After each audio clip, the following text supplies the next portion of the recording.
অজু করার সময় অজুর পানি যখন মুখে লাগাবেন একটি দোয়া পড়বেন, আপনার চেহারা নূরের মতো উজ্জ্বল হয়ে যাবে ইনশাআল্লাহ। আপনার চেহারা নূরের মতো উজ্জ্বল হয়ে যাবে, চেহারা থেকে ব্রণ, মেস্তা, কালো দাগ সহ যাবতীয় সমস্যাগুলো আল্লাহ তাআলা দূর করে দিবেন এবং আপনার রিজিকে বরকত হবে ইনশাআল্লাহ।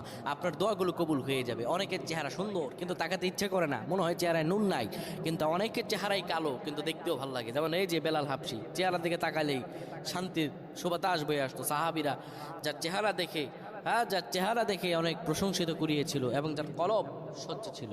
প্রিয় ভাইরা আমার, অজু যখন আপনি করবেন, অজুর পানিতে যখন আপনার চেহারা ভিজাবেন, তখন অজুর পানিতে আপনি এই দোয়াটা 3 বার পরে, দুরূদ শরীফ 3 বার পরে ফু দিবেন। দোয়াটি হলো আল্লাহু নূরুস সামাওয়াতি ওয়াল আরদ, আল্লাহু নূরুস সামাওয়াতি ওয়াল আরদ।